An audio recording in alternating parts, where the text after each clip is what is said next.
907년 당나라가 멸망했습니다.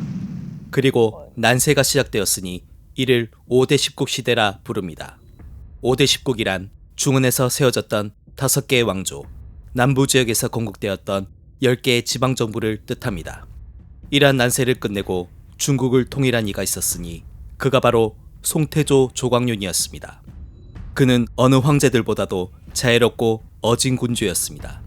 그리고 그가 세운 송나라는 중국 역사상 가장 문화가 발전된 나라였습니다.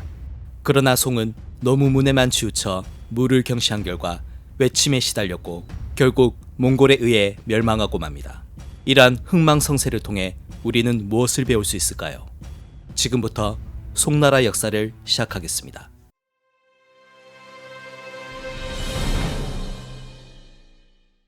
(927년) 조광윤은 한마영에서 후당의 장수 조홍은의 차남으로 태어났습니다. 그의 집안은 당나라 때부터 관직을 지낸 명문가였습니다. 936년 석경당이 난을 일으켜 후당을 멸망시키고 후진을 건국했습니다.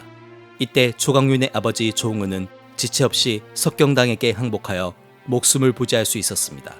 석경당은 거란의 도움을 받아 난을 성공시킬 수 있었기에 거란에 요눈 16주를 바치고 항상 저자세로 일관했습니다. 시간이 지나 석경당이 죽고 그의 조카 석중기가 황위를 물려받았습니다. 그는 삼촌과는 달리 거란의 적대적이었습니다. 거란 또한 이를 알고 공격에 나섰습니다. 수많은 전쟁 끝에 결국 석중기는 대패하여 사망합니다. 이때 거란은 국명을 요로 바꾸었습니다. 후진이 망한 뒤 유지연이란 자가 태원에서 후한을 건국했습니다. 조홍은은 이번에도 눈치 빠르게 유지연의 밑으로 들어갔습니다. 그리고 어느덧 20세가 된 조광윤도 아버지를 도와 군대를 지휘했습니다. 시간이 지나 유지연이 죽고 아들 유승우가 황위를 이어받았습니다. 그런데 그는 18세에 불과했기에 그의 입지는 매우 불안했습니다. 결국 유승우는 측근들과 함께 권력을 쥐고 있던 신하들을 죽이려 했습니다. 그들 중 가장 많은 군대를 가진 곽이 또한 마찬가지였습니다. 950년 곽이는 유승우의 계획을 눈치채고 반란을 일으켜 도성 변경성을 점령했습니다. 조홍은과 조광윤 부자도 이에 가담하여 전공을 세웠습니다. 유승우는 도망가던 중 피살되었고 곽이는 꼭두각시 황제를 세웠습니다. 그리고 곽이는 요나라 군대가 침입했다며 거짓으로 군대를 출정시켰습니다. 군대가 도성 밖에서 머무를 때 수하 장수들이 갑자기 그의 앞에 엎드리며 황제로 추대했습니다. 곽이는 사양했고 곧장 방으로 들어가 문을 잠갔습니다. 그러나 병사들은 끈질기게도 담을 넘어 그의 방에 들어가 황위에 오를 것을 간청했습니다. 뒤이어 조홍은, 조광윤을 비롯한 측근들은 곽에게 황포를 입혔습니다. 그는 결국 황위에 올라 후한을 멸망시키고 후주를 건국했습니다. 4년 후 곽이가 사망하고 그의 조카인 시영이 후주의 2대 황제가 되었습니다. 그는 중국 통일에 대한 야망이 컸기에 정복 사업을 활발히 벌였습니다. 그리고 요나라까지 정벌하기 위해 친히 군대를 이끌고 갔습니다. 그러나 전쟁을 너무 많이 벌여 피로가 쌓였던 걸까요? 그는 중병에 걸려 회곤할 수밖에 없었습니다. 그런데 회곤하는 도중 금이군의 장수가 천자가 될 것이라는 소문이 돌았습니다. 주세종은 두려워 금이군의 장수를 해직시킨 뒤 다른 사람을 앉혔는데 그는 바로 조광윤이었습니다. 주세종은 조광윤이 온건한 품성을 가지고 있어 신뢰할 만하다고 여겼기 때문이었습니다. 959년 주세종이 병사하고 그의 사남 시종훈이 7살의 나이로 황위에 올랐습니다. 이 소식을 들은 북한은 요와 연합하여 후주를 공격했습니다. 재상 범질이 조광윤에게 출정을 명령했으나 그는 더 많은 군대를 요구했습니다. 결국 범질은 모든 군권을 그에게 넘겼습니다. 조광윤이 군대를 이끌고 도성을 나갈 때 하늘에선 2개의 태양이 떴고 그 사이에서 검은 빛이 일어났다고 합니다. 시간이 지나 조광윤의 군대는 진교역에 주둔했습니다. 이때 조광윤의 휘하 장수들이 모여 음모를 꾸몄습니다. 황상께서는 너무 어리고 유약하시니 조태일을 천자로 추대하는 것이 어떻겠소? 이를 들은 조보는 조광윤의 동생 조광에게 말했습니다. 이미 일이 이렇게 되었으니 어쩔 수 없소. 빨리 시일을 잡는 게 좋겠습니다. 한편 조광윤은 만취하여 잠에 골아떨어져 있었습니다. 날이 밝자 병사들의 함성이 울려 퍼졌습니다. 조광이와 조보를 비롯한 장수들이 조광윤에게 몰려와 말했습니다. 저희는 조태익님을 천자로 모시고 싶습니다. 이에 놀란 조광유는 옷을 챙겨 입곤 방을 나오니 누군가 그에게 황포를 입혔습니다. 측근들은 절을 하며 외쳤습니다. 황제폐하 만세! 조광유는 놀라 소리쳤습니다. 나를 대역죄인으로 만들 셈이냐? 나는 황상을 중심으로 섬기기를 맹세했으니 다들 물러가라! 그러나 장수들은 이에 대답하지 않고 그를 백마에 태웠습니다. 조광유는 재차 거절했으나 소용이 없음을 알고 말했습니다. 앞으로 내 명령을 따른다면 내 너희들의 천자가 될 것이다. 만약 그렇지 않다면 너희들을 거두지 않을 것이다. 폐하의 명에 따르겠사옵니다. 조광유는 곧장 말머리를 돌려 도성으로 들어갔습니다. 도성 내의 사람도 조광윤의 사람이었기에 그의 군대는 아무런 피해를 보지 않았습니다. 조광윤은 곧장 범지를 만나 울면서 말했습니다. 나는 황제의 은혜를 입었으나 장수들의 간청에 어쩔 수 없이 이렇게 되었소. 내가 어쩌면 좋겠소. 선왕자의 시신이 아직 식지도 않았거늘 어찌 이럴 수가 있소. 위기에 빠진 백성을 구하기 위해 어쩔 수가 없었소.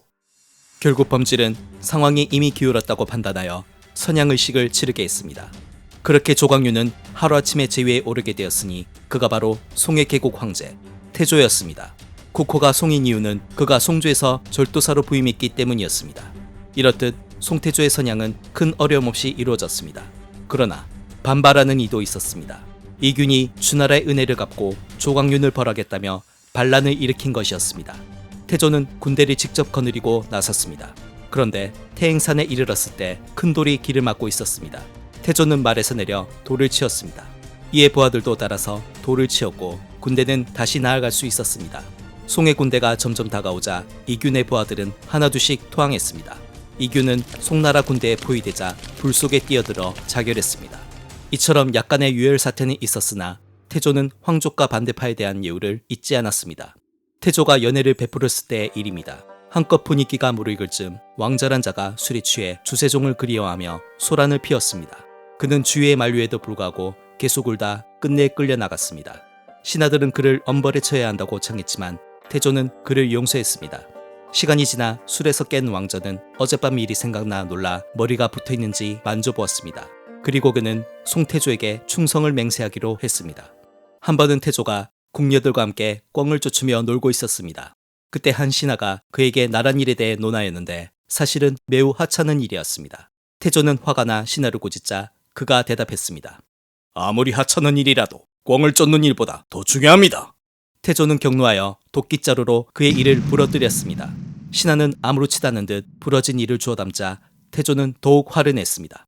너는 침을 고소할 생각이냐? 신은 그럴 권한이 없지만 사관이 이 일을 글로 남길 것입니다. 그러자 태조는 무안해하며 사과했다고 합니다.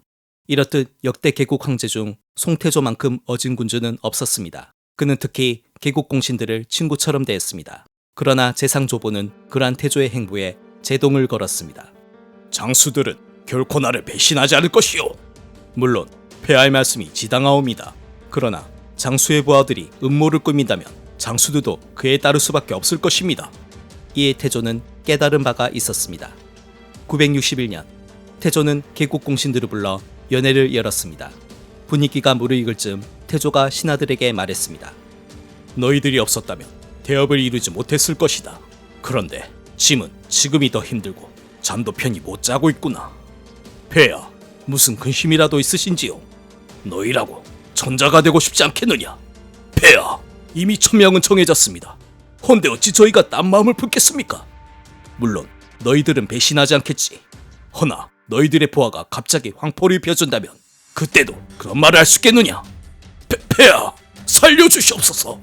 너희들은 병권을 내려놓고 지방으로 내려가 음주 가물을 즐기며 남은 생을 살거라. 군신이 서로 편하는 것이 좋지 않겠나? 다음날 석수신 왕심기를 비롯한 장수들은 모두 사직을 청한 뒤 지방으로 떠났습니다. 태조는 떠나는 그들에게 많은 재물을 하사했습니다. 보통 항고조 유방을 비롯한 개국 황제들은 통일을 이루면 공을 세운 장수들을 가차없이 제거했습니다. 그러나 이처럼 평화적인 방법으로 공신들의 군권을 빼앗은 건 송태조 조광윤이 유일했습니다. 배주 석병권, 참으로 낭만적인 일화입니다만 정말 송태조는 술 한 잔으로 병권을 빼앗았던 걸까요? 물론 아닙니다. 태조는 지방 정권을 약화시키고 중앙 정권을 강화하기 위해 온갖 수단을 동원했습니다. 중앙 관료를 지방으로 파견해 사사건건 간섭했고 필요한 예산 외에는 모두 수도로 보내도록 했습니다. 또한 전국의 용감하고 무예가 뛰어난 자들을 모두 수도로 보내 금이군에 편입시켰습니다. 이렇게 태조는 지방병권을 축소하고 나라의 병력 대부분을 황제의 직속으로 두게 했습니다. 공신들이 병권을 내놓은 건 술 한 잔이 아닌 제도적 압박에 의한 것이었습니다. 태조는 내부를 안정시킨 뒤 아직 분열된 중국을 통일하려 했습니다. 그는 먼저 남평을 정벌하기로 결심했습니다. 962년 호남 지방에서 반란이 일어났습니다. 당시 그것을 다스리고 있던 무평졸도사 주보건은 송나라에 고원병을 요청했습니다. 태조는 이를 빌미로 남평을 공격하기로 했습니다. 그는 모형연세에게 군대를 주어 호남 지방으로 가게 했습니다. 모형연세는 가던 중 남평의 도성 강릉을 포위했습니다. 결국 남평의 왕 고기충은 항복했습니다. 모형연세는 기세를 몰아 반란을 진압한 뒤 주보건을 포로로 잡았습니다. 그렇게 송은 손쉽게 형주를 손에 넣을 수 있었습니다. 송의 다음 목표는 후촉이었습니다. 이 소식을 들은 후촉의 군주 맹참은 놀라 어찌할 바를 몰랐습니다. 재상이호는 종묘사직을 지키기 위해 송에 항복할 것을 정했습니다. 그런데 그때 어떤 자가 외쳤습니다. 절대 항복해서는 안 됩니다.